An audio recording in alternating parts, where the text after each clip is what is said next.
Professor Artaeus Wiltsblood straightens his tie-dye tie, the same one that he had worn to school for every crazy Charlie day for the past 30 shadow years. A banner reading Stormvale University History Club hangs above the library as the professor sits nervously looking at his watch. He hears footsteps and whips around in excitement.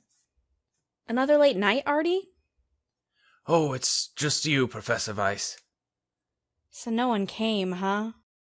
Arty shakes his head in disappointment.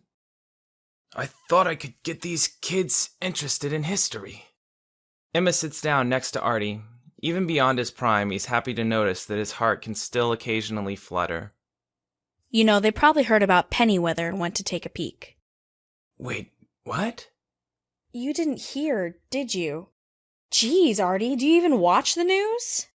Emma pulls out her cell stone, which may as well be made of wires and computer chips to old Professor Wiltsblood. Oh, those fads. I've no need for them. It's the way of the future, Arty. The way of the future. Emma grins at Arty as she pushes buttons. She's not into you, you old coot. She's in her 30s. You're 20 years older than her, Arty thinks to himself. Hey, here it is. Emma turns up the Cellstone volume somehow as a reporter stands atop Cape Ouroboros on the outskirts of Stormvale. Well, Johnny, a group of kids found the body crushed on the rocks at the bottom of the cliff sometime early in the morning. A full autopsy needs to be performed to determine a cause of death, but if I had to guess, I'd say he fell. Back to you, Johnny! And did you hear all the hubbub about the hand of Keziah banishing? She said hubbub. Now I know that she's the one for me. Arty thinks to himself. Sorry, what? Emma laughs. Maybe it's time to check those ears, old man. I said, did you hear that the hand of Keziah banished him from town yesterday? I heard Hartley Bravenblade was there too. Arty goes stone-faced. The hand of Keziah? You mean they're behind this? I mean, no one's saying it, but it seems a little coincidental, don't you think? Quite. Emma glances at her watch. Aw, man, I've got to get home. Arya's gonna wonder where I'm at. Plus, if I leave her alone too long, she'll find a way to get in trouble. She's exhausting. Oh, I see. Good night, Emma. Be careful out there. Emma smiles and begins to walk away, but turns around suddenly. Oh, I forgot the whole reason I came here. My uncle passed away about a month ago, and I've been going through some of his things. I found this really old book in a language I don't recognize. Would you maybe want to take a look at it? Sure, I'll be in here tomorrow night if you want to drop it off. Aw, you're in here again? Really? We really need to get you some less sad hobbies. They laugh together, and Emma walks away. Arty stares perhaps a hair too long as she does. After she's gone, he returns to pensive thought. The hand of Keziah. What are they up to? He wonders. Arty thinks for a moment, then looks over to a pen and paper on the long library desk. The next morning, class goes as usual. There are students talking about how they saw Ronald Peniweather's crushed body. A lot of them say that they co-ed Oswalted all over it before the media arrived. Some students blame Chillery Stenson and her wretched snakes. Some blame the hand of Keziah. Some blame the Abernathy family, and some even blame the little bard and wizard that suddenly started hanging around the royal family recently. After his morning classes, Arty gives his letter to Jerry, the little goblin mailman, along with the usual 20 silver piece tip that he gives when he mails a letter. He hopes that the Stormvale Sun will run his letter. He believes wholeheartedly that the hand of Keziah must be stopped, though he can hardly blame them for the death of Peniweather. Later in the afternoon, he sits in the library underneath the same Stormvale University History Club banner. Again, the library is empty. He isn't exactly surprised, but it stings a little bit each time nonetheless. As he sits, he daydreams about asking Emma out. Even in a daydream, he feels guilty. He wonders what Cecilia would have thought. He redirects his daydream to one where the sickness didn't take her. One where they grew old together. One where they had kids. One where he had the guts to say goodbye. Hey there, old man. Sorry I'm late. He snaps out of his daydream as Emma strides in, carrying a large, black, leather-bound book. The second thing he notices is her new skirt, which he dares not mention as to avoid seeming like a pervy old man. No problem, although you are interrupting my very busy schedule. She laughs and sits down next to him, plopping the large book down on the desk. It crashes with a loud thud that echoes throughout the vast, empty library. Here it is, the family jewels. It's not uncommon, I can tell you that much. Past that, I'm stumped. Stumped. Arty laughs as he turns on the lamp at the desk and begins to examine the book. This is ancient Elvish. Really ancient. I should be able to read most of it. It's called The Biography of Davros the Dark Elf by Finnegan Weiss. Do you recognize that name? No. I wonder how old that thing is.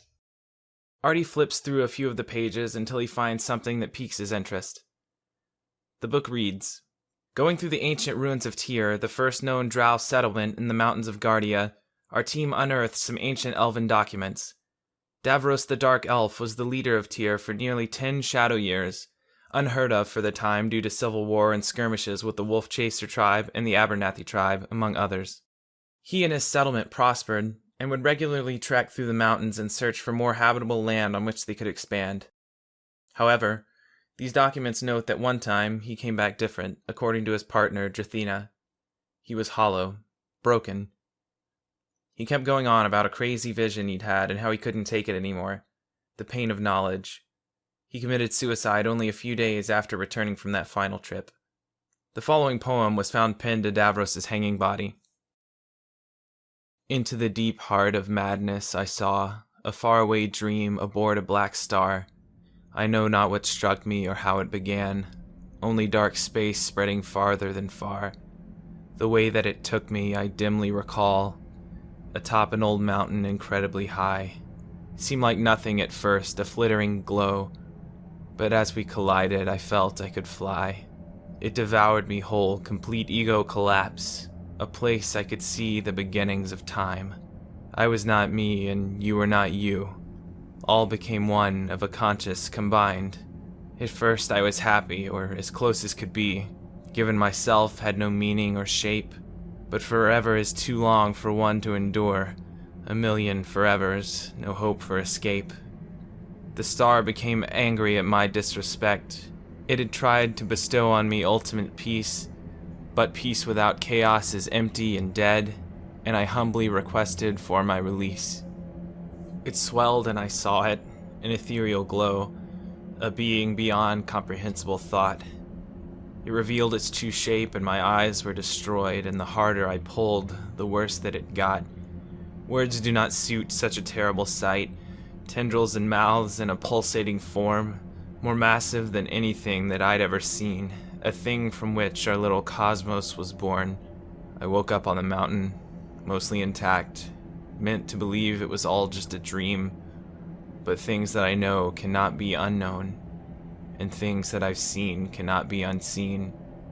I saw it, the first and the last, a long hard look at the eternal divine. I can't remain here knowing how the world ends, but at least all that it cost was my mind. What do you think it means? It sounds an awful lot like... Hold on a minute. Arty puts his pen in his mouth inquisitively as he thinks. Then he goes over to the card catalog system and disappears into one of the incredibly long rows of books. He walks and walks as Emma becomes smaller and smaller before disappearing completely. After minutes of walking, he reaches the non-fictional mythology section. Chroma gods? Nope, not those. Gods of the trees? Not quite. Keziah, here we are. He grabs a handful of books about Keziah, including a copy of the Sacred Writ, and returns down the long corridor to the library desk. Emma is resting her head on the desk, having turned off the lamp. Arya didn't let you get much sleep last night, did she? Arty hesitates for a moment, but decides to go for it, thinking she's probably asleep anyway. By the way, is Arya your daughter? Your dog, maybe? And if she is your daughter, is there a man in the picture? Emma doesn't respond.